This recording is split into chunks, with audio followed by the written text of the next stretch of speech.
नमस्कार मित्रांनो, मी डॉक्टर स्वप्नील आपरे आपल्या सर्वांचं माझ्या यूट्यूब चॅनलमध्ये स्वागत करतो. आपणाला वजन कमी करण्यासाठी कुठल्या गोष्टींकडे लक्ष देण्याची अथवा कुठली पथ्य पाळण्याची, चांगला डाएट फॉलो करण्याची गरज असते, या गोष्टींवर आज आपण पाहणार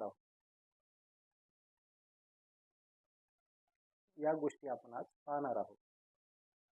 मित्रांनो, वजन कमी करण्यासाठी सर्वात आधी आपल्याला जी गरज असते ती चांगला आहार आणि त्यासोबतच चांगला पद्धतीचा व्यायाम, एक्सरसाइज.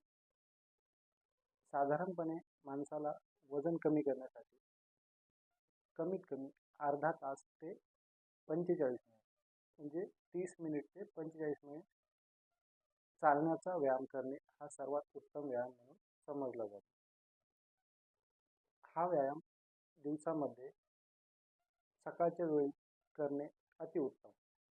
त्याचबरोबर जर आपण संध्याकाळी अथवा रात्री जेवणाच्या नंतर शतपावली आपण ज्याला म्हणतो तशा पद्धतीने जर हा व्यायाम केला तर आपल्याला त्याचे चांगले परिणाम दिसून येतात.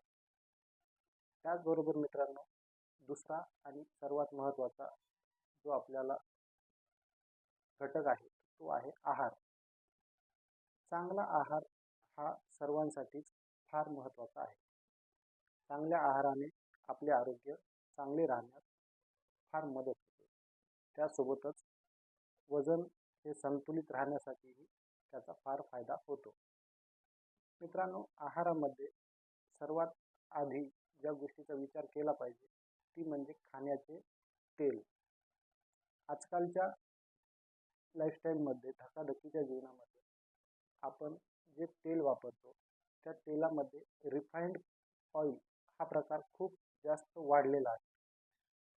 मित्रांनो, रिफाइंड ऑइलमुळे तेलामध्ये असणारे महत्त्वाचे घटक किंवा त्याचा तैलीय पदार्थ हा समूळपणे नष्ट केला जातो. त्यामुळे आवश्यक असणारे त्यामधील घटक हे निघून जातात आणि त्या उरलेल्या तेलामुळे आपल्याला त्यातून चांगला परिणाम जाणवत नाही आणि वजन वाढण्यास त्याचा परिणाम होतो. त्याचबरोबर योग्य आहार आणि योग्य वेळेवर जेवण, अर्थात सकाळी योग्य वेळेवर नाश्ता करणे, दुपारी योग्य वेळेला जेवण आणि संध्याकाळी योग्य वेळेवर अन्न घेणे, ह्या तिन्ही वेळेमध्ये संतुलन राखल्यानंतर आपल्याला वजन संतुलित ठेवण्यासाठी फायदा होतो. दुसरी एक गोष्ट आहे की ती म्हणजे साखर. मित्रांनो, आहारामध्ये गोड पदार्थ किंवा साखरेपासून बनवलेले पदार्थ यांचा कमीत कमी वापर करणे हा फार गरजेचा आहे आणि महत्त्वाचा आहे. साखरेमुळे वजन वाढण्यास मदत होते आणि आहारामध्ये जर साखरेचे प्रमाण कमी असेल किंवा नगण्य असेल तर त्यामुळे वजन कमी होण्यासही फायदा होतो. रिफाईंड तेलाला पर्याय म्हणून आपण लाकडी घाण्याचे तेल हे खाण्यामध्ये वापरू शकतो. तसेच साखरेला एक उत्तम पर्याय म्हणून आपण होईल तेवढा गुळाचा वापर हा खाण्यामध्ये करायला पाहिजे.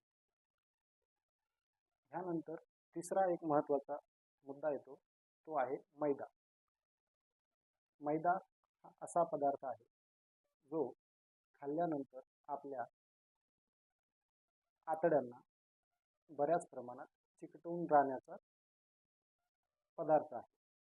त्यामुळे आपल्या पाचनक्रियेमध्ये बदल होऊन अपचनाचा त्रास आपल्याला जाणवतो. तसेच आपण खाण्यामध्ये जंक फूड ह्याचाही अतिवापर केल्यामुळे सुद्धा वजन वाढण्यास परिणाम होतो. अशा वेळी आपण शक्य तेव्हा घरचे अन्न तसेच ताजे अन्न खाण्याचा प्रयत्न करावा. आहारामध्ये फळांचा वापर करणे अतिउत्तम. त्यामुळे आपल्या शरीरातील इलेक्ट्रोलाइट योग्य राहून आपल्याला चांगले न्यूट्रिशन आणि व्हिटॅमिन्सची पूर्तता करता येते. त्यानंतर आहारासोबतच माणसाला आरोग्यासाठी चांगली झोप घेणे फार महत्त्वाचे आहे. साधारणपणे माणसाला 6 ते 8 तासांचा झोपेचा काळ असावा. चांगली झोप झाल्यानंतर माणसाचे आरोग्य चांगले राहण्यास फार मदत होते. मित्रांनो, ह्या आणि अशा अनेक गोष्टींचा आपल्या दैनंदिन जीवनामध्ये वापर करून घेण्यासाठी आपण आजच आपल्या चॅनलला सबस्क्राईब करून शेअर करावं. सोबतच हा व्हिडिओ आवडला असेल तर याला लाईक देखील करावे. धन्यवाद.